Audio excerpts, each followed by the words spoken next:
প্রিয় ষষ্ঠ শ্রেণীর শিক্ষার্থীবৃন্দ, আজকে আলোচনা করব তোমাদের বাংলাদেশ এবং বিশ্ব পরিচয়ের চতুর্থ সপ্তাহের দ্বিতীয় অ্যাসাইনমেন্ট নিয়ে আলোচনা করব। প্রথমে আমরা জেনে নিব তোমাদের অ্যাসাইনমেন্টে কি করতে বলা হয়েছে। তোমাদের অ্যাসাইনমেন্টটা হচ্ছে একাদশ এবং ত্রয়োদশ অধ্যায়। একাদশ অধ্যায়ে বাংলাদেশের শিশু বেড়ে ওঠা এবং প্রতিবন্ধকতা, এবং ত্রয়োদশ অধ্যায় হচ্ছে টেকসই উন্নয়ন বা এসডিজি, সাস্টেইনেবল ডেভেলপমেন্ট গোল।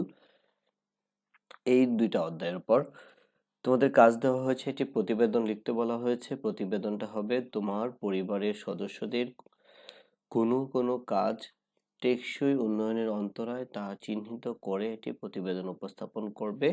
সেখানে ভূমিকা থাকবে, টেকসই উন্নয়ন কি সেটা থাকবে, টেকসই উন্নয়নের অন্তরায়ের আচরণসমূহ থাকবে, পরিবারের সদস্যদের আচরণসমূহ থাকবে, এবং ব্যক্তিগত মতামত, এবং পরিশেষে তুমি একটা উপসংহার দেবে। প্রথমে আনবো টেকসই উন্নয়নের অন্তরায় নিয়ে প্রতিবেদন উপস্থাপন। তোমরা এটা শিরোনাম দিবে। তারপর ভূমিকা। ভূমিকা টেকসই উন্নয়নের লক্ষ্যমাত্রা হলো ভবিষ্যতে আন্তর্জাতিক উন্নয়ন সংক্রান্ত একগুচ্ছ লক্ষ্যমাত্রা। জাতিসংঘ লক্ষ্যমাত্রা প্রণয়ন করেছে এবং টেকসই উন্নয়নের জন্য বৈশ্বিক লক্ষ্যমাত্রা হিসেবে লক্ষ্যমাত্রাগুলোকে প্রচার করছে। এর মেয়াদ 2016 থেকে 2030 সাল। এতে মোট 17টি লক্ষ্যমাত্রা অন্তর্ভুক্ত রয়েছে। এখন আমরা জানবো টেকসই উন্নয়ন কি।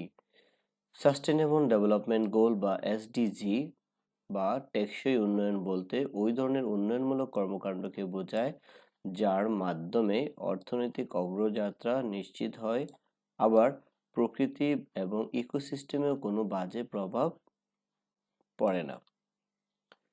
এখন আমরা জানবো টেকসই উন্নয়নের অন্তরায়ের আচরণসমূহ। শিশু শিক্ষার প্রতি বিরূপ মনোভাব, শিশু শ্রম, শিশু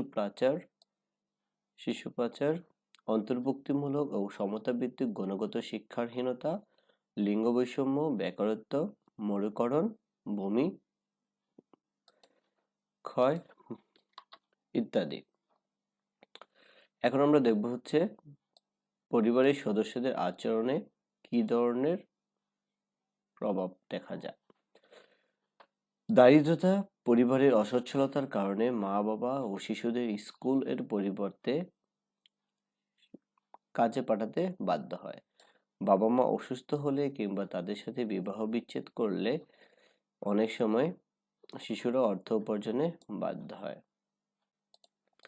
অভিভাবকদের বৈষম্যমূলক আচরণে অনেক সময় শিশুদের শিশু শ্রমে পরিণত করে।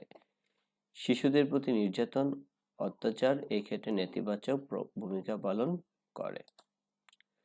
ব্যক্তিগত মতামতের মধ্যে সামাজিকীকরণ প্রক্রিয়া শিশুকে সামাজিক মানুষে পরিণত করে।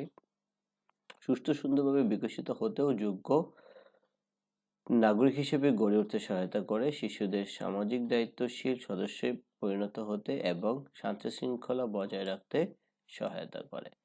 এবং পরিশেষে উপসংহার শিশু নির্যাতন প্রতিরোধে আমাদের সরকারের কাজ করছে। নির্যাতনের শিকার শিশুদের আইনি সহায়তা, চিকিৎসা ও সেবা এবং পরামর্শ সেবা প্রদান করছে। তবে শিশু নির্যাতন প্রতিরোধে সামাজিক মূল্যবোধ উন্নয়ন জরুরি, তবেই টেকসই উন্নয়নের প্রসার করতে পারে। ভালো থাকবে সবাই। আমার চ্যানেলটি অবশ্যই সাবস্ক্রাইব করবে এবং তোমরা তোমাদের বন্ধুদের সাথে শেয়ার করবে। এরকম আরো ভিডিও দেখতে তোমরা অবশ্যই আমার চ্যানেলটি সাবস্ক্রাইব করবে, এবং তোমাদের যারা ইংরেজি সমস্যা আছে তোমরা অবশ্যই আমার অন্যান্য ভিডিওগুলো দেখবে।